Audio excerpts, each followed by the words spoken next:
we shall continue our grammar topic active passive voice. सबसे पहले हमने टेंस जो है अलग अलग वर्ब को देखा था कि कैसे पेसिव वॉइस में ट्रांजिटिव होते हैं and the different types of tenses में कैसे चेंज होते हैं फॉर्म, वो देखे। अब लास्ट बचा था फ्यूचर परफेक्ट टेंस। तो फ्यूचर परफेक्ट टेंस में फॉर्म है will, shall plus have plus V3 in active form. तो जब हम पेसिव वॉइस में इसको कन्वर्ट करते हैं तो क्या चेंज आएगा? Will, shall plus have plus been plus V3। तो जब भी हम फॉर्म यूज करते हैं फ्यूचर टेंस में, तो फ्यूचर टेंस में शैल के साथ बीन लगेगा, हैव बीन। और उसकी जो एग्जांपल है, I shall have finished the job by now, तो इसका पेसिव वॉइस होगा the job will have been finished by me by now. तो आप इसका फॉर्म देखिए कि किस तरह से सेंटेंस में यूज हुआ है। सेकंड है she will not have paid her school due, her school dues will not have been paid by her. तो V1 का V3 हो जाता है, फिर हैव के साथ बीन लगता है और पूरा जो सेंटेंस पैटर्न है वो चेंज हो जाता है। उसमें बाय जो है इंक्लूड किया जाता है, सब्जेक्ट है वो लास्ट में जाता है सेंटेंस के। They will have missed the train.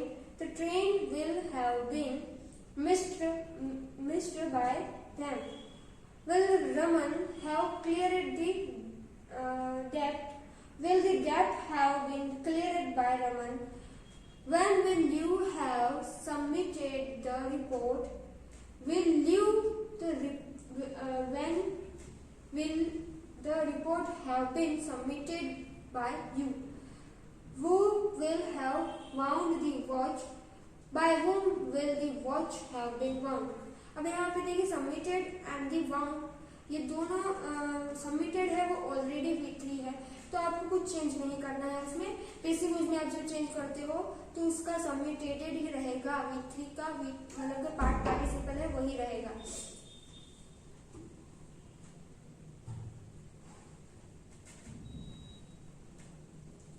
फिर है मॉडल्स जो हैं वो, अगर हम पेसिव वॉइस में कोई मॉडल्स यूज की गए हैं सेंटेंस में एंड उसके हम चेंज करते हैं उनको पेसिव वॉइस में उस सेंटेंस को, तो कैसे होगा?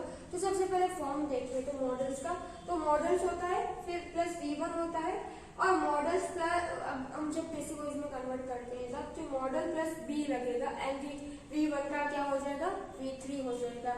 So let's see the example. She can is the model, help you, help is our V1 and you is our object. You can be helped by her. तो here is a totally change of the जो है structure है sentence का बदल गया है। You can be helped by her, तो यहाँ पे can की जगह can के साथ be लगा, हमारा जो मॉडल है can उसके साथ be and help का हो गया help। He could solve this sum could be solved by him।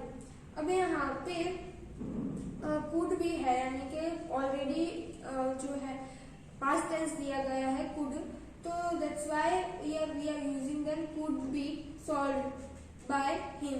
May I use your pen, may your pen be used by me. We shall not violent the rules should not be violent by us. You ought to be serve your parents, your parents ought to be served by you. He would receive you at an airport. You would be received by him at the airport. अब यहाँ पे देखिए he would receive you at the airport, तो हमारे airport है वो हमारे sentence में हमने लास्ट में ही रखा है, आगे नहीं रखा है, because here is the sentence में हमारा जो ऑब्जेक्ट है यू एट, तो यू हम पहले ही आ जाता है। Then airport is other words, तो हम बाद में ही रखेंगे हमेशा उनको, और जो उसके आगे का सेंटेंस है वो चेंज करेंगे, जैसे कि ही वुड रिसीव यू, यहाँ तक का सेंटेंस हमें चेंज करना है in the passive voice. You must help the poor must be helped by you. फिर है इंपेरेटिव सेंटेंस, तो इंपेरेटिव सेंटेंस में generally in imperative sentence being with the first form of the verb, in case of request please और the kindly may be added before the infinitive। यानी कि kindly है, request है, please है, वो सारी चीजें हमने इंपेरेटिव सेंटेंस में जनरली होता है और वो हमेशा V1 से शुरू होता है, वर्ब का फर्स्ट फॉर्म यूज होता है उसमें। और द इंपेरेटिव सेंटेंस में be divided into the 3 types. तो इंपेरेटिव सेंटेंस को हमने 3 टाइप में डिवाइडेड किया है, जिसमें फर्स्ट है where the action is the confined to the subject, where the second है तो where the subject receives the action, and the third one है offers and suggestion being with the let, यानी कि let के साथ शुरू होने वाले जो है वो imperative जो है sentences, फिर action है वो confined the subject है, सब्जेक्ट के द्वारा किया गया है, फिर मेन एक्शन वहां पे दिखाया गया है, सब्जेक्ट दिखाया गया है, उसके अकॉर्डिंग की सेंटेंस पैटर्न बनती है कि उसमें सब्जेक्ट है वो इम्पोर्टेंट है या फिर उसमें एक्शन इम्पोर्टेंट है। Let us study the separately. The type is a request, advice, order, confined to the subject use you are, ordered, advised, requested. ये लगा के हम शुरू करते हैं generally to according to the sense followed by first form the verb.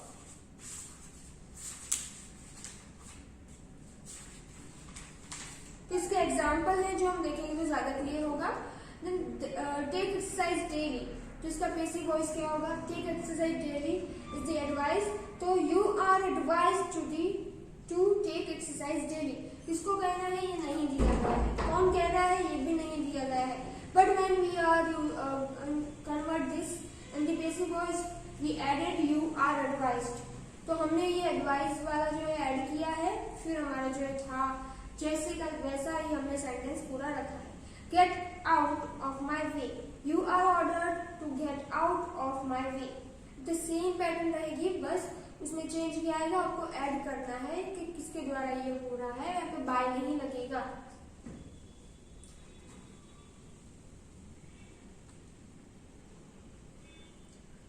फिर offer, फिर दूसरा है कि where the object receive the action, तो जब ऑब्जेक्ट है वो एक्शन को रिसीव कर रहा है तो तब उसका जो फॉर्म है वो क्या होगा, इन पैसिव वॉइस में let before the subject in the passive voice, then add be and the third form of the verb, यानी कि ऐड लगेगा। लेट से जब स्टार्ट होने वाले सेंटेंस होते हैं जनरली, उसको हम कैसे चेंज करेंगे, देन लेट ऐड करेंगे और उसमें बी ऐड करेंगे। तो ये इसका फॉर्म है, फर्स्ट फॉर्म ऑफ वर्ब, यानी कि F1 एक्टिव वॉइस में फर्स्ट फॉर्म ऑफ वर्ब यानी V1 है प्लस ऑब्जेक्ट है। अगर जैसे कि यहाँ पे एग्जांपल दिया गया है do it, it's just V1 and the object. तो अब इसका पैसिव वॉइस क्या होगा, तो पैसिव वॉइस में इसका फॉर्म होगा let plus subject plus be plus V3, यानी वर्ब का थर्ड फॉर्म। तो लेट हम इसमें क्या क्या इंक्लूड करेंगे, एक तो लेट और सब्जेक्ट ऐड करेंगे और बी जो है वो ऐड करेंगे, तो इसका पूरा जो है सब सेंटेंस है डू इट का पैसिव वॉइस क्या होगा, लेट इट बी डन। जो हमारा चाहे पूरा चेंज हो गया, डू का डन हो गया, बी लगाया एंड लेट इज इंक्लूडेड। फिर है ओपन द विंडो, तो let the window be opened. Obey your parents, let your parents be obeyed, यानी कि हमारा ओपनेड है, ओबेड है, स्विचेड है, ऐसा जो भी वर्ब है उसके आगे बी लगेगा। Never waste time, let time be never waste. फिर हमारे हैं we use the pronouns in the object form after left, we can use should be V3 in the place of let be V3, यानी कि should का भी उपयोग हम कर सकते हैं लेट की जगह पे। जैसे कि इट शुड बी डन, तो जो है हमारी उसका जो होगा it should be one done है वो। फिर है parents should be obeyed, time should never be wasted, the thief should be caught. ये सारे बेसिक वॉइस हैं जो मैं आगे इसके देखे थे सारे सेंटेंस उसके।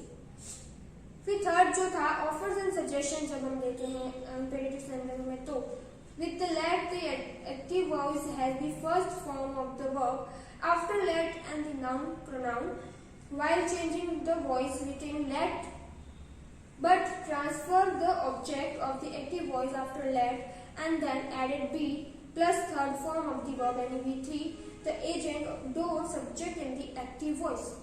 तो एग्जाम्पल देखेंगे तो ज्यादा क्लियर होगा। सबसे पहले तो एक्टिव वॉइस में फॉर्म क्या होगा, जब हम ऑफर या सजेशन देते हैं, let plus noun pronoun plus V1 plus object is the active form है हमारा, और पेसिव फॉर्म है let plus object plus be plus V3 plus AJ।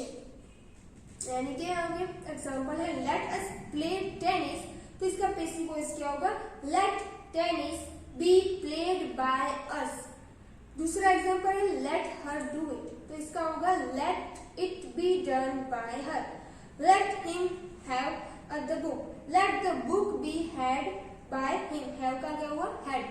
Participle जो है वो पास्ट पार्टिसिपल हो जाएगा, V3 हो जाएगा V1 का। फिर आगे है सेंटेंस विथ इंफिनिटिव्स। वो हम सेंटेंस विथ इंफिनिटिव्स है वो हम जो है नेक्स्ट वीडियो में देखेंगे। तब तक के लिए have a nice day, thank you and take care.